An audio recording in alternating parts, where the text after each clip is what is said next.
Hi friends, ఈరోజు మనం Mangaluru special బచ్చలి కూర సాంబార్ ఎలా చేయాలో చూద్దాము. చాలా టేస్ట్గా ఉంటుందండి. మీరు కూడా ఒకసారి ట్రై చేసి చూడండి. రైస్లో చాలా బాగుంటుంది. కుక్కర్లోకి 1 కప్పు కందిపప్పు వేసి 2 టైమ్స్ వాష్ చేసి తీసుకున్నాను. బచ్చలి కూర కూడా బాగా వాష్ చేసేసినానండి. 2-3 గుప్పెలు తీసేసుకొని వేసుకుంటే మనకి ఇది ఉడికాక చాలా తక్కువ అనిపిస్తుందండి. చూడడానికి ఇలా చాలా అనిపిస్తుంది, కానీ ఉడికిన తర్వాత అది బాగా తక్కువగానే అనిపిస్తుంది. దాంట్లోకి చిన్నగా కట్ చేసిన 2 టమాటాలు, 1 ఆనియన్ వేసినాను.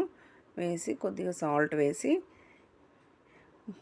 2 గ్లాసులు నీళ్ళు వేసుకొని కుక్కర్ మూత పెట్టేసి విజిల్ పెట్టేద్దాము.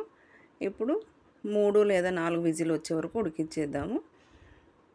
ఇప్పుడు స్టవ్ మీద కడాయి పెట్టేసి 5 ఎండుమిర్చీలు, 2 టేబుల్ స్పూన్ల ఆయిల్, 2 టేబుల్ స్పూన్ ధనియా, 1 టేబుల్ స్పూన్ జీలకర్ర, 1/2 టేబుల్ స్పూన్ వాము, 1/2 టేబుల్ స్పూన్ ఆవాలు, కొద్దిగా మిరియాలు వేసి ఫ్రై చేసేసుకుందాము.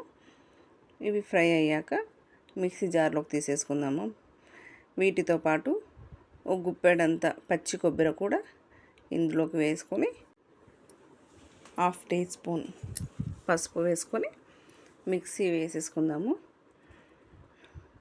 మిక్సీ వేసుకొని ఇలా ఉంటే కనుక మనం కొద్దిగా వాటర్ వేసుకొని గ్రైండ్ చేసేసుకొని పేస్ట్ లాగా చేసేసుకుంటే మనకి మసాలా రెడీ అయిపోతుంది. ఇప్పుడు కుక్కర్ స్టీమ్ అంతా పోయాక తీసి చూద్దామండి. ఇలా బాగా ఉడికేసింది ఆకుకూర అంతా.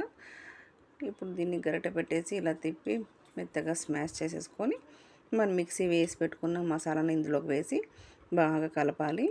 బాగా కలిపి మనకి కొద్దిగా వాటర్ తక్కువ అనిపిస్తే కనుక వాటర్ యాడ్ చేసుకొని అందులోకి సాల్ట్ అయిందో లేదో ఒకసారి చూసేసుకుంటే మనకి సాంబార్ రెడీ అండి. మీరు కూడా ఒకసారి ట్రై చేసి చూడండి. రైస్లోకి మాత్రం చాలా బాగా ఉంటుంది, డిఫరెంట్గా ఉంటుంది.